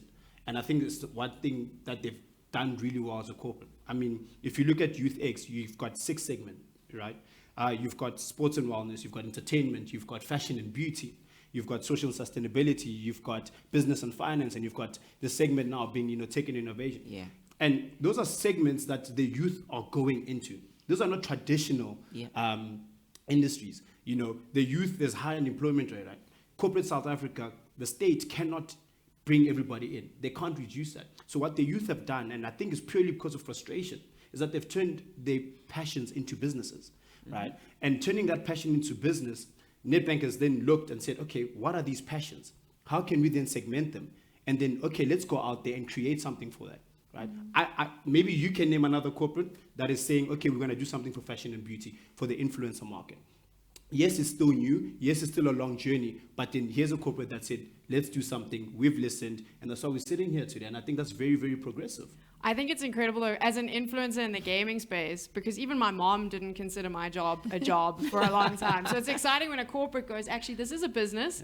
Let's pay attention. And I can be like, Mom, look, this is a serious thing. Even Nedbank is noticing it. So I think that's fantastic. I love it, because I love what parents actually say, like, what do you actually do? I mean, Exactly. to this day, my dad says to me, when are you going to get a real job? And I was like, I have a job, I promise you. I actually create jobs, This is the thing. My mom's always like, stop talking about games. So she's going to be watching today, because I was like, look, this is me being serious with successful entrepreneurs. Look, Mom, I know what I'm doing. It's interesting, though, when you mention those different technologies, and with YouthX specifically, a platform for the youth to get access to information. I mean, Alex, you're involved in some initiatives as well that help tech startups and tech entrepreneurs to find new ways to collaborate and things. Tell us a little bit about those. So, I mean, the tech ecosystem in Cape Town is just booming. I mean, across Africa, these hubs have popped up. But, I've built my company in Cape Town. I've been there ever since. And there's just so much exciting stuff happening there, the ecosystem itself and events. I'm also involved in City, which is the Cape Innovation and Technology Initiative. I became a board member very recently, so I'm still brand new to it. And it is such a cool initiative. It's the country's oldest tech accelerator. And Accelerate, for anyone who doesn't know, is basically an organization where you go to with your business and it helps you kind of get off the ground, get those, validate your idea, maybe find a team, understand the nuts and bolts of what it takes to build your MVP, which is your minimal viable product, and kind of like get going with that. And City's been around since the inception of the tech ecosystem in Cape Town and just played such a key role in that. I mean, we've got a biotech lab, we've got an edtech accelerator. With capacity, we are doing digital skills training for hundreds of students across South Africa. Really, I mean, there's so much happening out there, and I feel like a platform like this, which really kind of shines a light on what's happening in this country and like has this conversation on like, look what we're doing here, in South Africa, look what people are doing. Yeah. It is so cool. It is so positive and powerful. What's interesting is we've spoken a lot about the YouthX platform, all these ways to share ideas and create, but there's a question that always comes up, and I worry sometimes that it stagnates South African youth, where we go, I have a great tech idea, I have this great innovation, I need funding. That's where we start, and unfortunately, that's where we all end because, we're not getting funding. So, Rivo, is funding the first thing you should be thinking about when you start up? Definitely not. Definitely not. I think, in order to get funding, you need to make sure you've got your ducks in a row. Mm-hmm. You need to invest yourself into that business, right? Do you have your documentations right? Do you have an industry analysis? Do you understand who your target market is? Do you understand your 4Ps, for example, your marketing strategy and all of that, right? And that takes so much time and so much set equity. So by the time you get funding, you've already ticked all the boxes. You can't just think of an idea and say, okay, I need X amount of money, and therefore who's going to give me that money, right? There's a lot of legwork that needs to be done. And, it's always a catch-22. Where do I start, right? Should I get funding from, big corporate? Should I go for grant funding? Should I go for equity funding with VCs or private investors?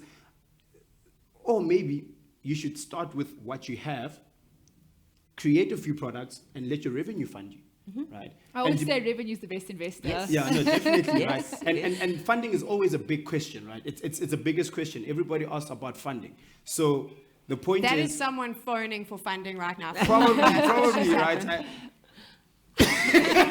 I'll take it. You must definitely take it. But I think funding is an important question. But it's important for young entrepreneurs, especially the youth, to understand where you are. Yeah. And also understand the kind of funding your business needs. You can't go to Netbank as a startup and ask for funding, and all you have is just, a few concept documents, right? But maybe you can go for grant funding at that point. I'm an example of that. When I started with my idea, I got grant funding from the Western Cape. I was also at GCT, and it was just a mere 25,000 Rand. But that 25,000 Rand bootstrap got me to where I am today. So it's very important to understand where you are in your business, what kind of funding is there, before you just say, I want funding. Can I add to that? I mean, it is just, I've been through this journey also with raising investment. And I think it gets so much hype, the media loves showing stories about you've raised investment round, you've closed a round. And I think it's actually it's so misguiding to have all this hype on investment, whereas other milestones in a business, like actually getting your own revenue and building a team and hitting milestones, showing traction is so much more important. I think what people don't understand about raising funding is that once you raise funding, you kind of step on this treadmill. Yeah. And if you're not ready for that, it'll take you right off. So really getting yourself to that, almost that fitness, like Rivo was saying, is kind of taking the first steps to your business yourself, really getting your first product out there, trying to understand it, getting your first kind of clients, making a few sales. That will get you ready to a stage where you can actually take investment and know what you're getting yourself into, because now this is someone else's money. You are beholden, your reputation's on the line to get returns for investors. And there's just a lot more to that, I think, than we understand from these flashy news stories. Yeah. It's not free money, basically. So once you raise money, you owe somebody money, which means you have returned that money with greater value on top of it. And like she said, you jump onto a treadmill, which means you don't have the luxury of slowing down, of saying, I can't do this right now. You have to do it because the investors are going to demand that from you. And that splits your focus as a founder of a business.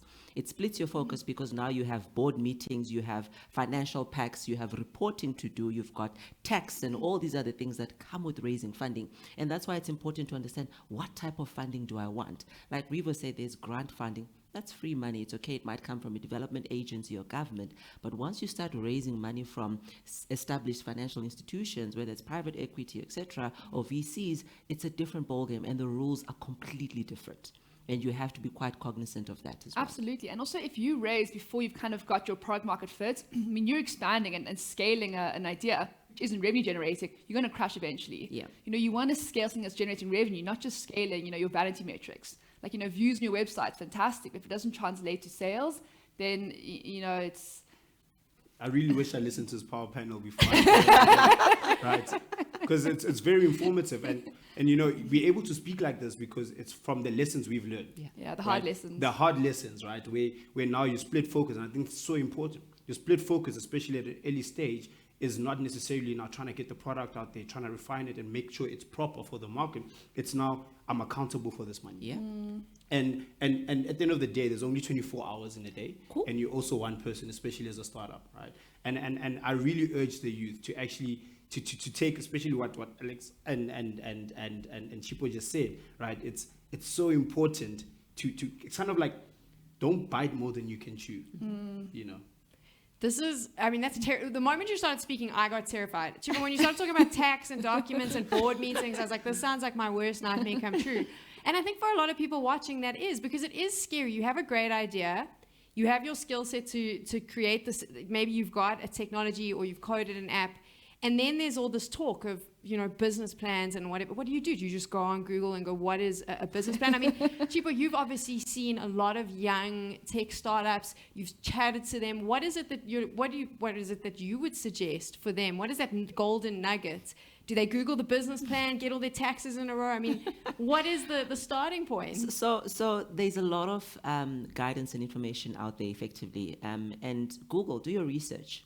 Research in terms of helping you get yourself into the right headspace and be able to put that business plan together. So at Nedbank, for example, through our small business sort of website and resources, we do have some of this stuff that's ready for you to consume, right? And that's important. Whether you get a template and you continue to fill it out, then you do that. But what's really critical and important, and what the other two panelists have shared, is you have to start right.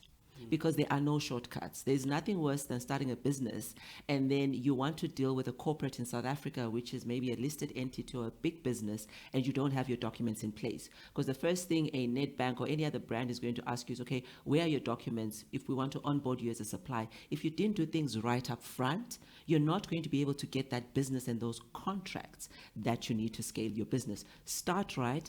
It's a schlep at the very beginning, trust me. It's a schlep because entrepreneurs are creative. They just want to get going. But if you do that right, you're going to save yourself a lot of pain and heartache down the line. Moving back to technology and innovation now. So we've calmed everyone down on the funding. We're all feeling a little bit ready to go. Now we don't need masses of money. But here's the thing. Technology is the future. We've got to be thinking in terms of tech innovation, but you have a great idea. Maybe it's for an app. Maybe it's for a robotic dog. But you're like, well, hold on.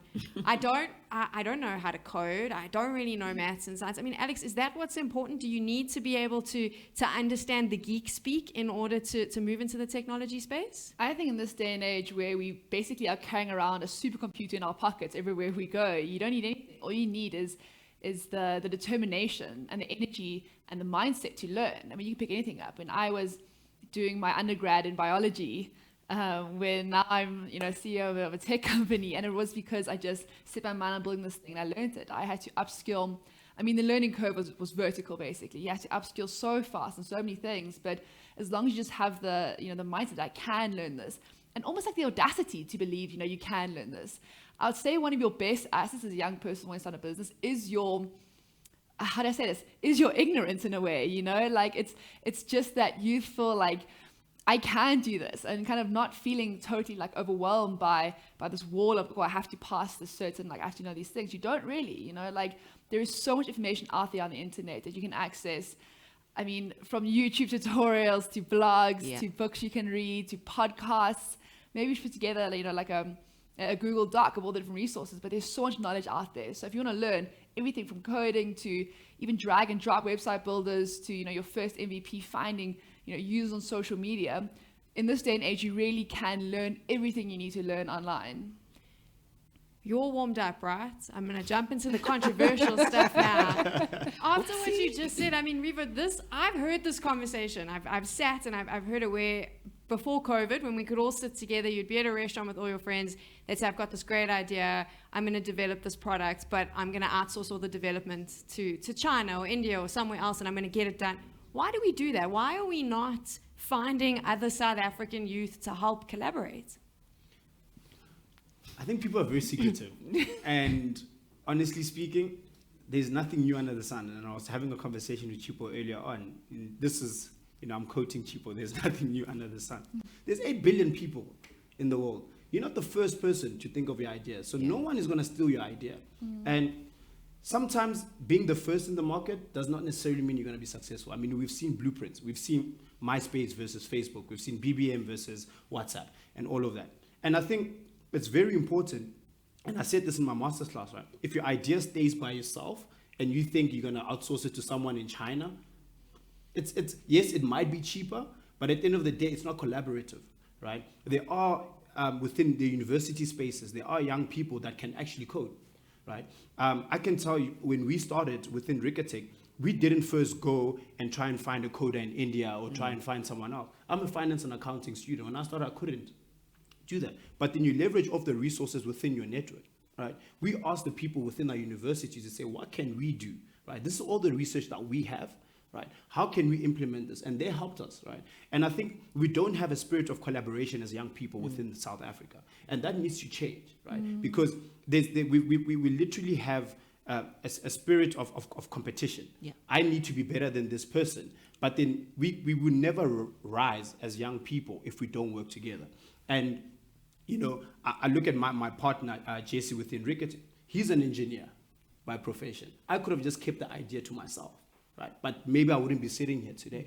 He wouldn't be my COO today. A smaller piece of a bigger pie is always worth it. Much better. Much better. Chipo, do you think that that's holding the South African youth back in the technology and innovation space, this culture of NDAs, this fear? Because, I mean, we do have a culture of NDAs. Everyone's wanting you to sign the document before you steal the idea. Do you think that holds us back a little bit, Loki? I do think it does. Think about it. If you have a living organism and you put it in a bag and you shut it up and you put locks and keys, what's going to happen to that thing? It's going to die. It's going to suffocate. And that's really what we're talking about here. When you share your idea, and there's ways to share your idea and get input and get help, you don't know it all. And you never will know it all. So leverage off the resources, the skills, and you'll be shocked. It might not necessarily be somebody who understands the field that you want to go into, but it might be somebody who's going to use it eventually. That's going to say, but have you thought about this or actually that? And that's what we're talking about. That's why spaces such as YouthX with like-minded people, platforms that are safe, but also incubators, co-working spaces, accelerators become critical because you are able to share freely and openly, and you're able to iterate and build on that idea that you initially have. We have to collaborate more. There's no way. There's nothing new under the sun. It's how we all choose to execute on it. Really, that for me is the Bible of it all. How we choose to execute is the difference. And I'll say it's even actually more enjoyable. I mean, like, building a company is really difficult. It like, is. everyone says it's hard.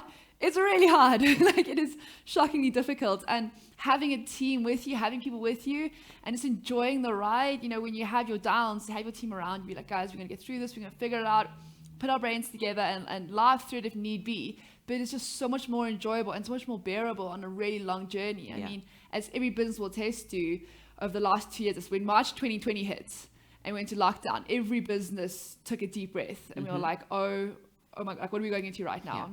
And I think I found personally that it was the power of, my business relationships, my co-founder, our clients that we built those relationships up with, that kind of helped us, ride the storm.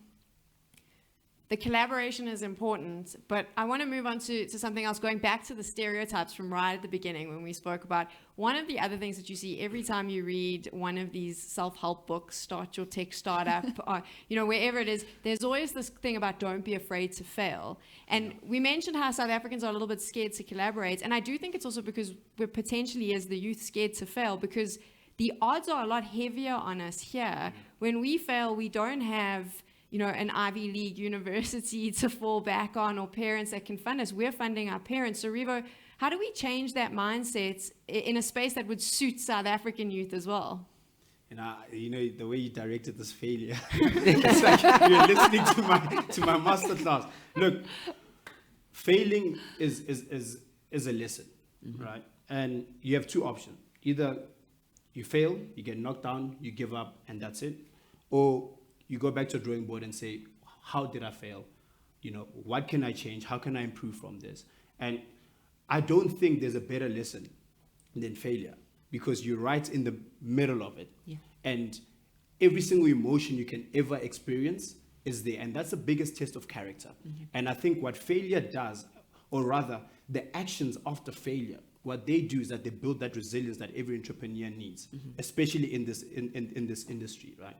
And I don't think, had I not failed several times, I would be sitting here today. I don't think, had I not failed, I would be able to take constructive criticism. Because when you see that failure, for me, I see it as constructive criticism to say, maybe I just didn't aim for the right target market. Maybe I didn't, pitch this right. Or maybe it's just not a great idea and I can tweak it this way. Or the timing's just off. 100%. Or the timing's just off. I mean, COVID, right? There's probably many great ideas that came in here, but the environment and the timing was wrong, right? Yeah. But then what failure does is it imparts so many lessons that will build your business, even if it's not that business that you started, but will build your character to become a better entrepreneur in this industry. Yeah. Absolutely. I'm interested, Chipo. I mean, you speak to so many of these great tech minds. If someone comes to you and they've failed, because I think that this is what people are scared of. If I'm going to go speak to Chipo now about my business, get some ideas, and I failed, she's not even going to see me. Let's kill that now. Are you still open to talking to the youth and discussing those conversations and helping them work through those failures as well? Most definitely. I do think that we have to support each other, and it starts amongst ourselves as peers, friends in our communities, right? If somebody tries to start a business, when they don't get it right, we don't point fingers. We don't say, they failed? Who do they think they are? What we should be saying is, well, they tried it. That's great. That's awesome. How do I help you the next time, right? And I am so open. I would rather talk to an entrepreneur who has tried and failed before than one who comes and says, I have an idea that will save the world, because I know then you're not going to save the world. You're definitely going to fail, and we're going to have to, give you some tissues and mentor you through it. But we must allow ourselves to fail. Corporate South Africa, communities, environments, we must allow people to fail, because we need to try. And the more you try, the better you get at it. It's like a sport. The more you train, the better you get at it, until you finally get that medal. There's no shortcut to it. Rivo has probably got lessons of how many business ventures before this one that have failed. I have some that plunge me deep into debt at a personal level I can talk about. And I'm sure Alex as well, even yourself. We've all tried all these things. But that's where we come from. We don't come from a place of privilege. We come from a place of failing and then trying again. From a failure point of view, we've now learned that it's okay to get it wrong. And when you take a look at technology and innovation, when we speak about it, Chipo, for you, what is it that you expect from the youth of South Africa with technology and innovation? Are we falling behind the rest of the world? Are we in the position where we could potentially be bigger? What is it that you're expecting when it comes to technology and innovation? So South Africa is extremely privileged because we have the infrastructure. And the infrastructure in comparison to some of the countries on the continent. Therefore, because we have the infrastructure, it means we have the ability to innovate because certain things are at our disposal. And I feel so much pain and a bit disappointed, because I think to myself, the youth of South Africa have so much at their disposal, but they're just not using that to their advantage to build businesses, particularly when we see what's happening on the African continent. We have serious issues that we need to solve for on the continent, issues that are great business ideas, whether it's the pupil to teacher ratio, whether it's identifying cancer at a very early age, whether it's electricity, water purification. We've got so many things that plague the continent, and technology and innovation can effectively help us leapfrog, but come up with scalable solutions that can help the people around us. And I really do think that we need to focus on that. It's not always about going to the moon and like a robot dog, like you said, or an electronic vehicle. vehicle. That's great. That's awesome. And that's newsworthy in its own right. But I always say the businesses that scale and grow are the businesses that solve for a need, the businesses that make people want to look for them. It's businesses that people want to spend on. That is a business, right? That is it. Because you can wake up tomorrow, all of us ate bread in the last week, right? Imagine if you've been in the bread business for 10 years. You've never been out of business because we all wake up and we eat bread or we eat food in retail. So you have to think like that. What's happening on my continent? What can I do? And use the resources around you. Internet, access, water. We have it in South Africa. Guys, let's use it.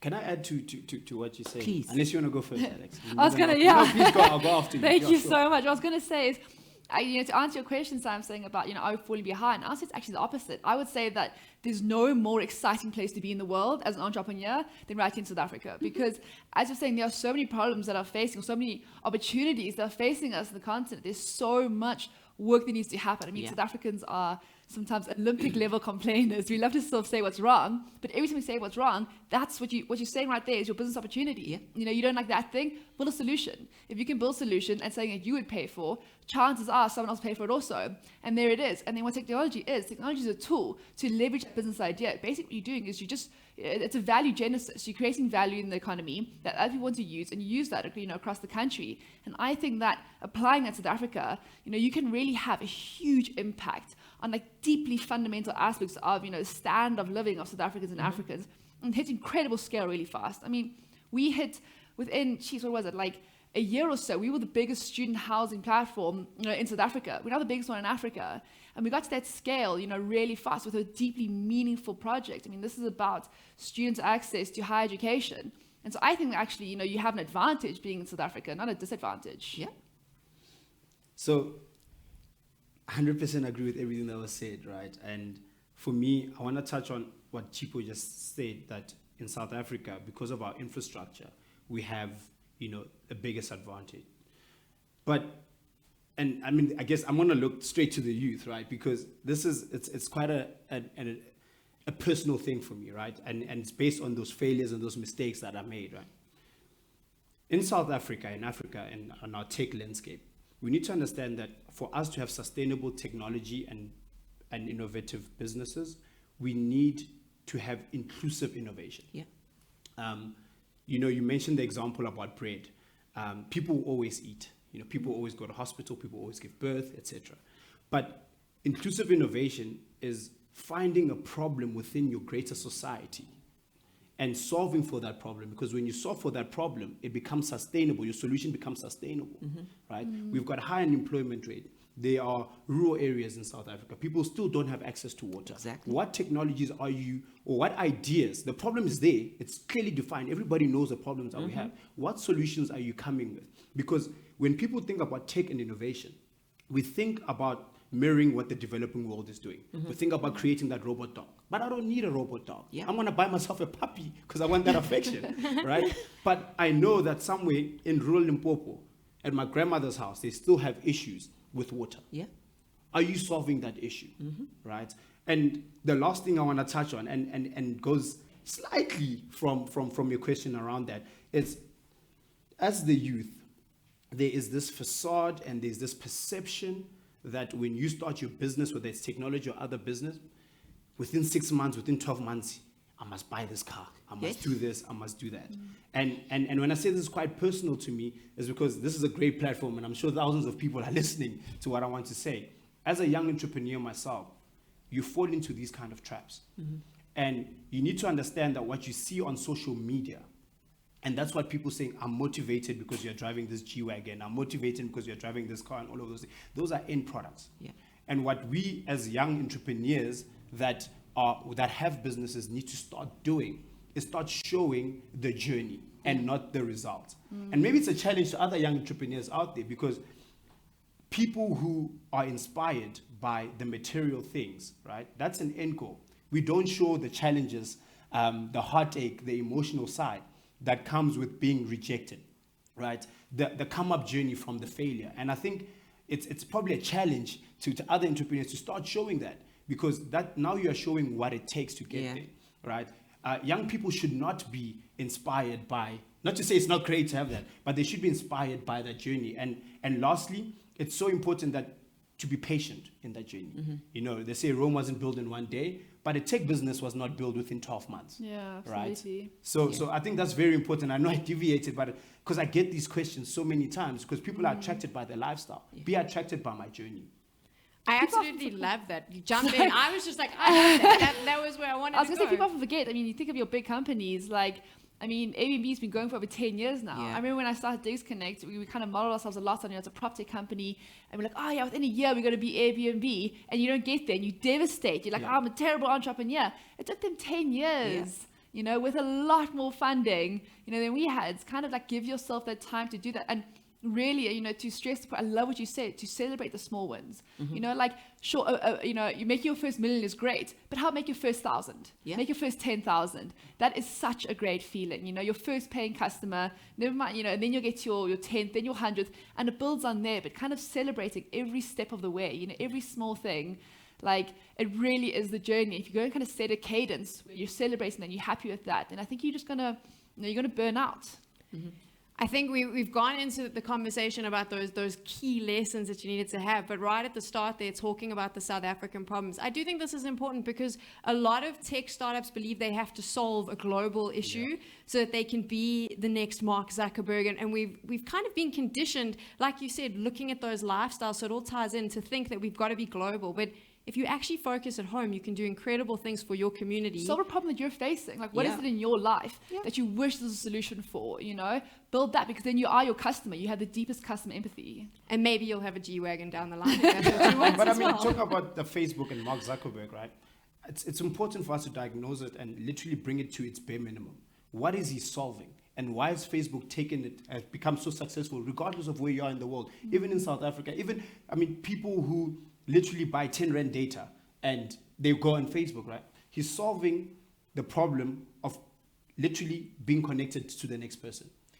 Before Facebook, you know, people's husbands would go to the mine and they would leave their wives at home. They would write letters because people always want to be connected with each other. Mark made it easier.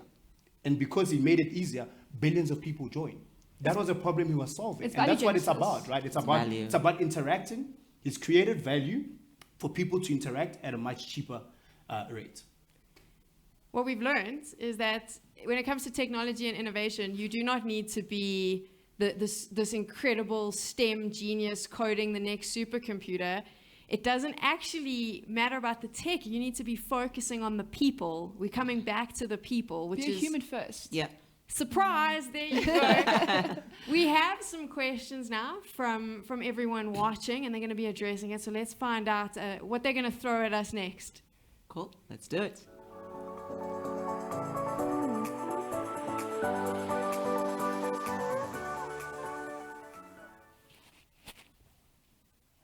Remember their names. I know we said power panel, but wow, what a power panel. Shoot those questions in the comment section and let's engage these dynamic individuals. So we have question 1 for Rivo. What is the one thing that you have learned the hard way as a young tech entrepreneur or innovator that you would like other aspiring entrepreneurs to be aware of? There you go. Boom, boom, just like that. No space to breathe. What I've learned the hard way is that just because you've got a great product does not necessarily mean someone's willing to buy it. We tend to think that, oh, my product is great, and you can speak to people. Oh, your product is great. Oh, wow, this is gonna work. But then, where is the value? And if you're targeting any other business, regardless whether it's a tech business or whatever a traditional business, what is the bottom line? Is this going to increase my revenue? Yes or no? Is this going to optimize my costs? Yes or no? What does it mean for my stakeholders, my shareholders? Is it going to increase, their value? And sometimes it's quite important to have great products, to have great, businesses and all of that. But at the end of the day, the measurables are the same. So great product, amazing. But what does it mean for your customers? What value is it creating for your customers? And I had to learn that the hard way because we came, wow, this thing can do this. And then someone asks you, okay, cool. So will it reduce my cost by 15%? And I have not proven that. Back to the drawing board. So the next question is for Alex from Penelope Amayamela. How hard was it to break into that market of tech and innovation being a woman? Thanks for the question, Penelope.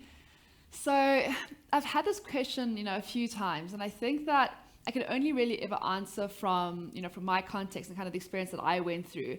I think that it's everyone comes from such different context situations and things that could be, holding them back from taking that step and, starting a company, becoming an entrepreneur, breaking into that market. Personally, I didn't really find any blockers based on my gender. I think it's just so difficult being an entrepreneur. I think it's so difficult starting a company that it wasn't necessarily anything that's about my gender that kind of stopped me. I've got my co-founder is a male, and he had the same challenges I faced. We found it as difficult as each other. If anything, I'd say that there's so much support, for women. There's so many, incredible organizations and so many other incredible female entrepreneurs that really reached out and extended their hand and said, how can we be there for you? How can we support you? So I don't think, I didn't find any particular blockers to that. I think that, either way, there's going to be challenges, but just to really set your intention, set your focus, and kind of be like, I'm going to do this. I don't need anyone else's permission. I don't need anyone else kind of telling me or being a naysayer or kind of just blocking that out and just going for it. The next question goes to Sam. As a young woman dominating the gaming space, what are some of the challenges that you face and how did you overcome them? I mean, the first challenge was my mom, who didn't believe talking about video games on the internet to strangers was a real job. No, but in all seriousness, I think for me, what I found as a biggest challenge, and I think we spoke about it earlier as well, was that everyone in the gaming space was celebrating people overseas, games overseas, what they were doing overseas. And I got into the gaming space because I was so passionate about some of the incredible stories of South African youth and the South African flavor that comes into video games. We have the best FIFA players in the world right here, and that was what I was passionate about. And I think for me, I mean, Rivo, I've got some friends. We're going to have a match in a bit. But I think for me, that was the biggest challenge, was trying to say, hold on, I don't want to talk about what some Russian kid is doing. I want to talk about our players. I want to talk about South Africa, and I want to talk about the struggles that South African gamers face. So I'd say that was the biggest challenge, but we're slowly bashing down the wall. We're getting there. The question goes to Chipo. How has Netbank made it easier for small business owners to adopt technology solutions to better manage their businesses? Great question. I'm going to give you a couple of examples. In terms of accepting digital payments, we've really made it so seamless and so easy. When you start a business, it's a daunting task to accept payments, right? And a lot of people think about the amount of money they need to spend to either get a separate dongle or a point of sale device, as we call it in the space. But effectively what we've done is we've given you the opportunity to convert your handset into a payment acceptance device. So effectively, you don't need to go buy another device. You don't need to go rent another device. You use what you already have in your hand. Moreover, we've got so many digital payment acceptance mechanisms that allow you to begin to trade immediately. Because the one thing you want to do when you start a business is you want to start a business, you want to sell something, and you want to trade, and you want to get your money in.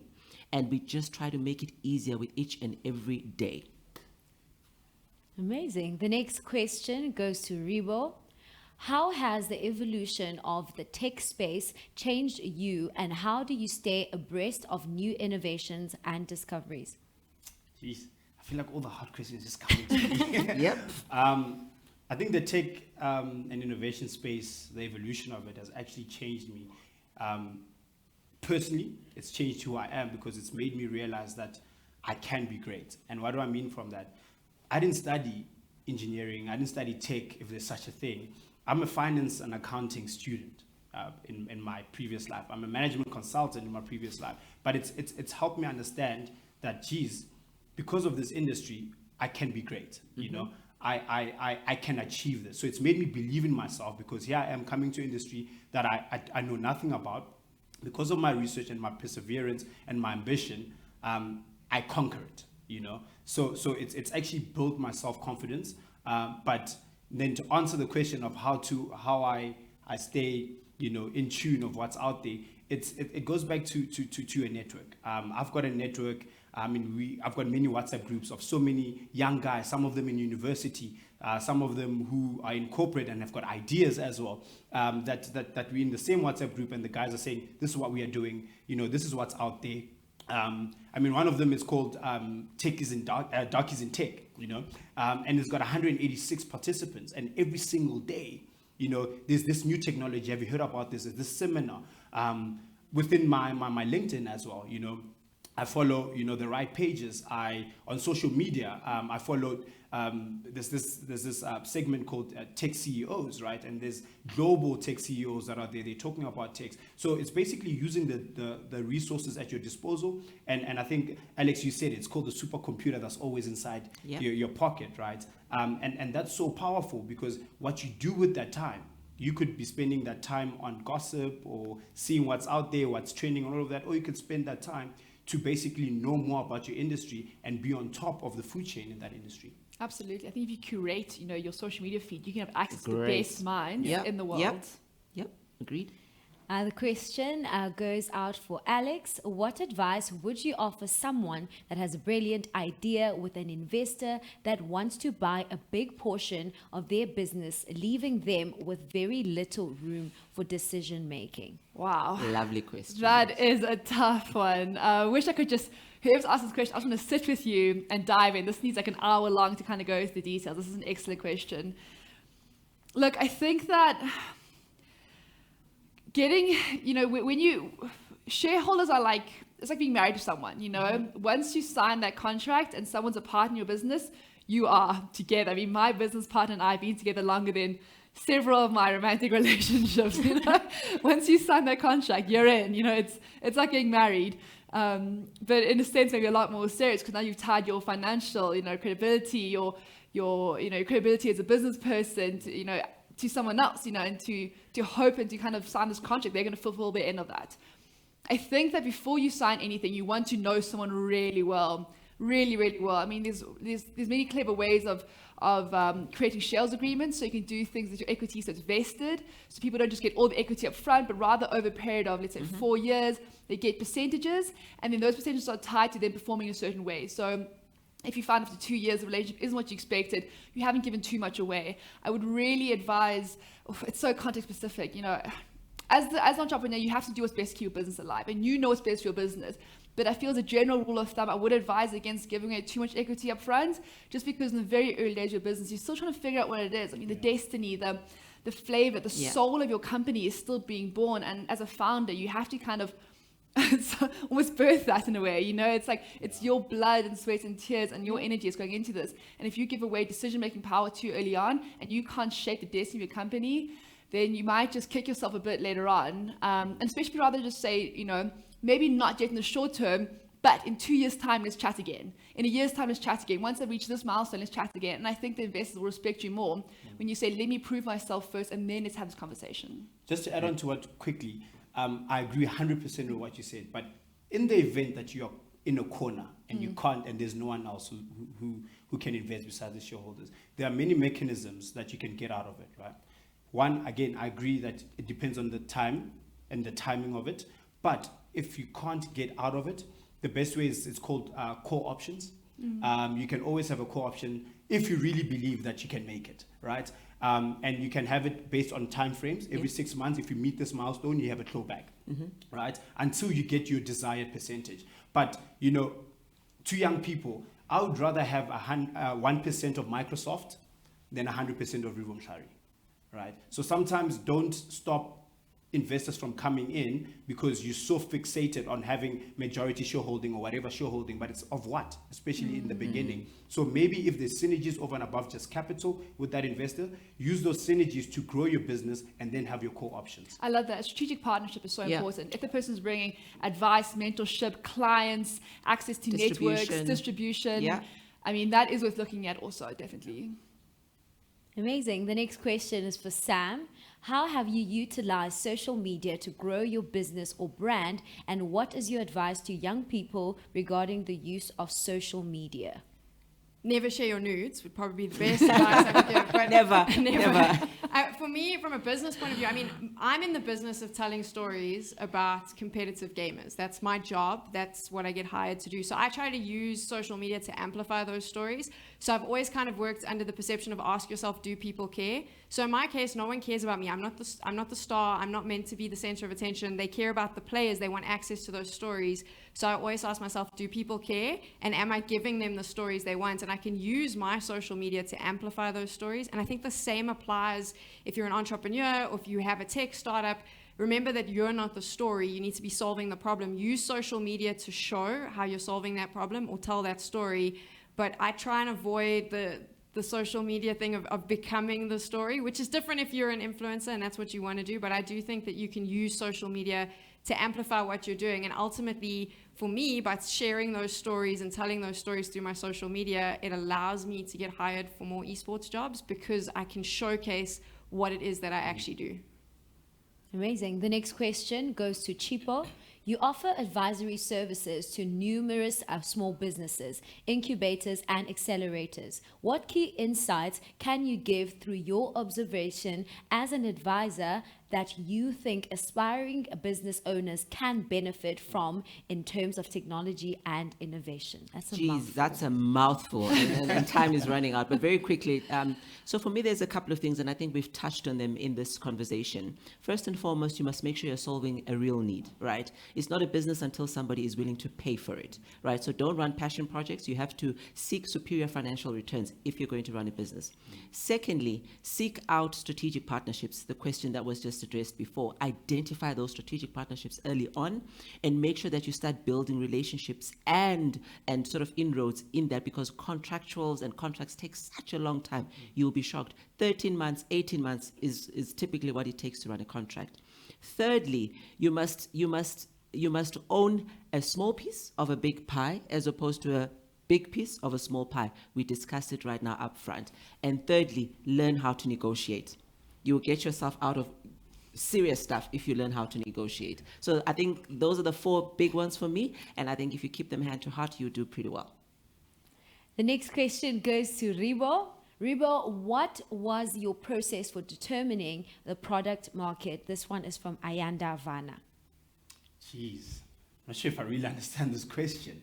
But I guess my interpretation of it, of determining the product market or the target market, would be, one, the data that we are generating from the vehicles. Who needs it? Why do they need it? And what value does it bring to them? Then over and above that, what do they currently have? And if you can answer all of these questions, then you can streamline the right product market. And iterate over and over and over again. You have to iterate until you get the product because market sometimes right. You think that you've got it right. Exactly. And then you realize that actually there's another target market that you've forgotten that can use that data. Well, the new oil, so they call it. Exactly. The last question goes to Sam. I do believe we need more women gaining access into the tech and innovation space. What are some of the resources available to women in pursuit of this? This one is from Tebogang Dipfare.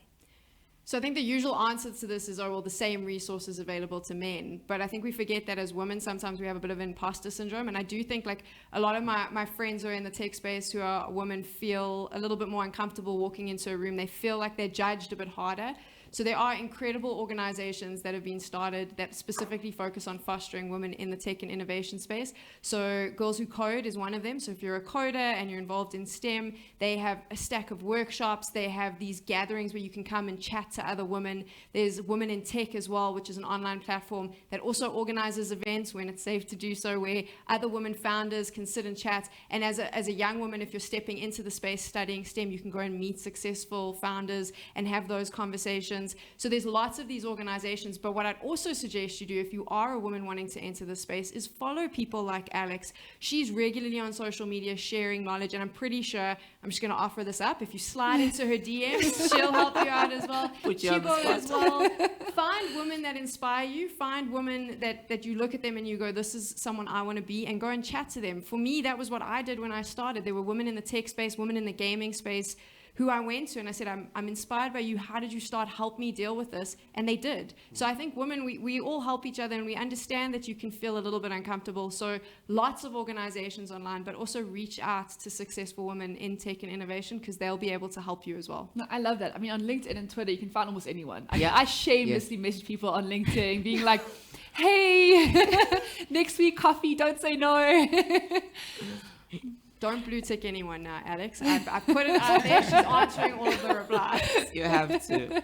Amazing. Thank you so much for our power panel for joining us today. And that was the final power panel for the YouthX live events.